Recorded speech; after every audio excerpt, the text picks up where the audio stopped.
Betty Bayo's husband, Hiram Gitau, famously known as Tash, finally speaks following allegations of being abusive and an alcoholic during his marriage with Betty. Welcome to TMN Media and remember to subscribe. Now for days, the nation has been engulfed in shock, pain and confusion following the emotional allegations made by the late gospel singer Betty Bayo's mother. Claims of abuse, violence, alcoholism, and unanswered questions surrounding Betty's final days have dominated social media timelines and radio discussion. But now, after a period of intense silence, Tash, Betty's husband, has finally spoken, and his response has only added a new twist to an already emotionally charged national conversation. The pressure surrounding Tash has been immense. Each passing hour, more Kenyans have weighed in, some demanding justice, others urging caution, and many asking why he has remained silent. But today, Tash finally stepped forward with a firm and unapologetic response. In his statement, he addressed the allegation head-on, beginning with what he called as hurtful and false accusation about who he was as a husband to Betty Bayo. According to Tash, if he was the man they describe, abusive, violent, and irresponsible, Betty would have left him long ago. His voice was firm, his tone defensive, as he dismissed claims that he ever physically harmed his wife. He insisted that not once in their marriage did he raise a hand against her. One of the central claims made by Betty's mother was that Tash struggled with alcoholism and became violent when drunk, but Tash painted a very different picture. He admitted without hesitation that he enjoys going out with friends, that he loves having fun, and that drinking is part of his social life. But he insisted this habit never crossed the line into endangering his wife. According to him, yes, he drank. Yes, he spent time out with friends. But no, he never let his lifestyle stress Betty. And no, his drinking never turned into violence. He portrayed himself as a fun-loving man, not an aggressive one, and someone who tried his best to shield Betty from anything that could affect her peace. Perhaps the most sensitive part of this unfolding drama involves Betty Bayo's children, kids she brought into the marriage from her previous relationship with their biological father, Pastor Victor Kanyare. Recently, Betty's brother alleged that Tash had refused to release the children to the family, but Tash has now countered that narrative. He stated, Betty's children are free to live wherever they choose. I cannot hold them against their will.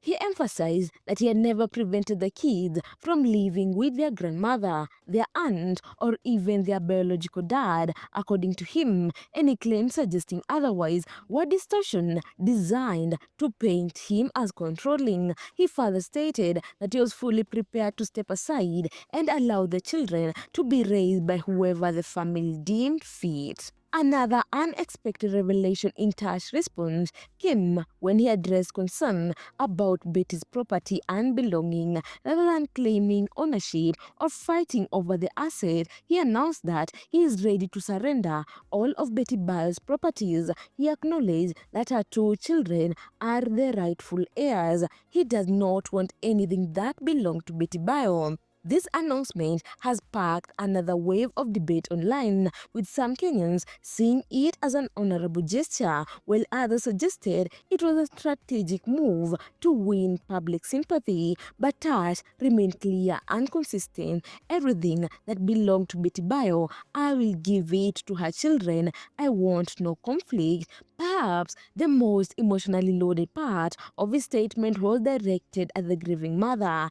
Tash pleaded with her to stop making accusations that he says have no basis. He insisted he never abused Betty, he never assaulted her, he never caused her emotional or physical harm, and he never did anything that would worsen her condition. He said he understood her pain, acknowledged her grief, and sympathized with a mother who had lost her daughter, but he pleaded for fairness. I know she is hurting, but unfair accusation won't bring Betty Bayo back. To him, the allegations were not just painful, they were damaging, painting him as a monster at a time when he himself was grieving at the loss of someone he deeply loved. Tash's statement has now opened a new chapter in the saga. Before his response, most of the narrative came from Betty's grieving family, especially her mother, whose emotional interview moved the entire country. Her claims of phone calls, late night cries, injuries, and hidden pain painted a devastating picture. Now Tash has countered that narrative with a firm denial, presenting himself as a supportive husband, a non-violent partner, a responsible family man, and a man wrongly accused during the darkest period of his life.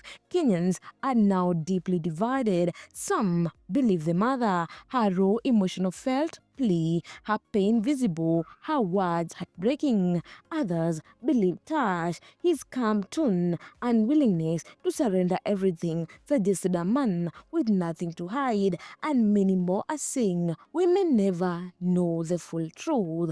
In the middle of this heartbreaking storm stands one person who can no longer speak for herself. That is Betty Bayo. Her life was filled with music, ministry, and love for her children. She was admired for her resilience and talent, but now, as two sides fiercely protect their truth, her story feels incomplete and unfinished, and the nation continued to ask, was she suffering silently? Was she in a happy marriage? Who is telling the truth? What really happened in her final days?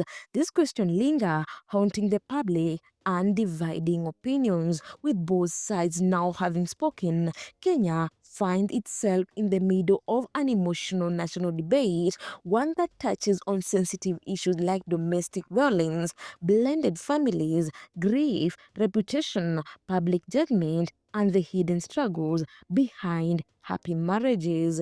As pressure grows, many believe more voices will step forward. Friends, neighbors, relatives, people who saw glimpses of the marriage that none of us ever did. Meanwhile, Kenyans continue mourning a star gone too soon, praying that the truth, whatever it may be, emerges clearly and respectfully, because behind all this public drama stands a woman whose memory deserves dignity, peace, and honesty.